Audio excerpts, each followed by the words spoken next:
यंदाच्या गणेशोत्सवात डीजे आणि ढोल तासांचा वापर मोठ्या प्रमाणात दिसून आलाय। याचा कोल्हापूरसह अखंड राज्यातही आवाजाची कमाल मर्यादा गाठली असून जवळपास सगळीकडेच ध्वनी प्रदूषणाची नोंद झाली आहे। यामुळे गणेशोत्सवाच्या काळात या मोठ्या आवाजाचा कानावर जोरदार मारा झाल्यानं आतापर्यंत कित्येकांना ऐकू न येण्याच्या तक्रारी वाढू लागल्या आहेत।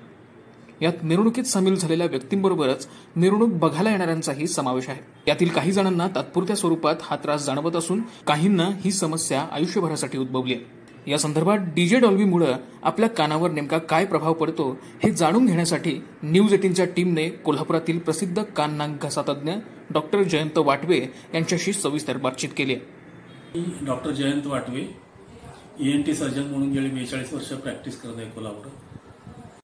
कानाची मुख्य कार्य म्हणजे ऐकण्याची क्षमता असते, त्या क्षमतेवरतीच या आवाजाचा दुष्परिणाम होतो।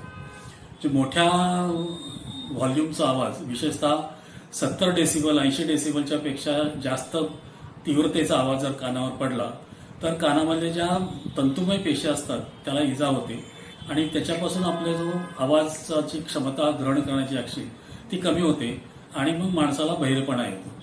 तर बहिरेपणा येण्याचं मुख्य कारण हे आजकाल वाढलेला नॉईज पोल्युशन आहे असं म्हटलं तरी चालेल। त्याच्यामध्ये अशा प्रकारे याचे उत्सवाच्या वेळी अचानक मोठे आवाज जेव्हा कानावर पडतात त्यावेळी त्याचा आघात कानाच्या पेशीवरती होऊन हा बहिरेपणा जास्त वाढण्याचा धोका असतो।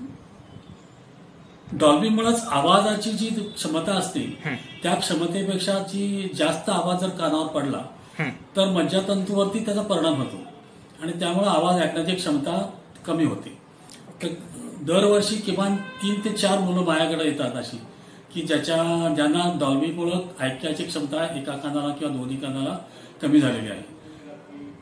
सर्वसाधारणपणे 65 डेसिबल एवढ्या पातळीचा आवाज आपण किती जरी ऐकला तरी त्याचा दुष्परिणाम कानावर होत नाही, परंतु हेच आवाजाची पातळी जेव्हा 70 डेसिबल 80 डेसिबल याच्यापेक्षा जास्त जाते तेव्हा थोडा थोडा कानाच्या मज्जातंतूवरती पेशीवरती परिणाम होत राहतो आणि मग हळूहळू ती क्षमता कमी होते। पण अचानक जर एखादा स्फोट झाला किंवा अचानक जर 100 डेसिबल किंवा 120 डेसिबल असा आवाज कानावर पडला तर त्याचा त्वरित परिणाम कानावरती होतो आणि त्या क्षणी कानाच्या मज्जातंतूवर इजा होऊन बहिरेपणा याची शक्यता असते।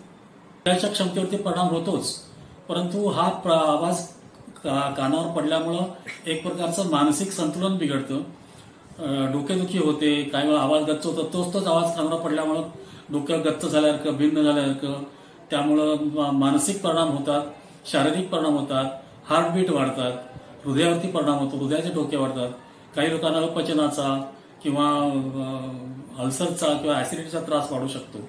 असे बरेच नोन अननोन परिणाम हे ऐकण्याच्या म्हणजे ध्वनी प्रदूषणाच्या दुष्परिणामामुळे शरीरावर होत असतात। आवाजापासून लांब राहणं हाच त्याचा बचाव आहे।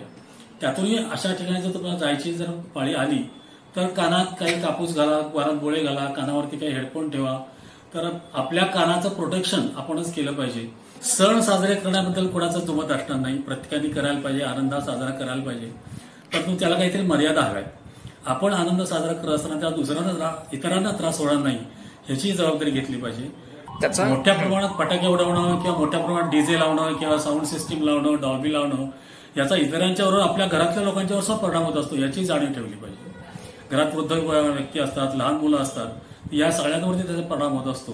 तर हे सगळं टाळणं अतिशय आवश्यक आहे आणि याला कुठेतरी आपण मर्यादा घातली पाहिजे। एक जण करतो म्हणून दुसऱ्याने करणं हे संयुक्तिक नाही, या सर्वांनी मिळूनच या सगळ्याच्या विरुद्ध आपण उपाय योजले पाहिजेत आणि आवाजाची पातळी कमीत कमी कशी ठेवता येईल आणि आपला जास्तीत जास्त आनंद आपण कसा साजरा करू याकडे सर्वांनीच लक्ष द्यावं असं मला वाटतं।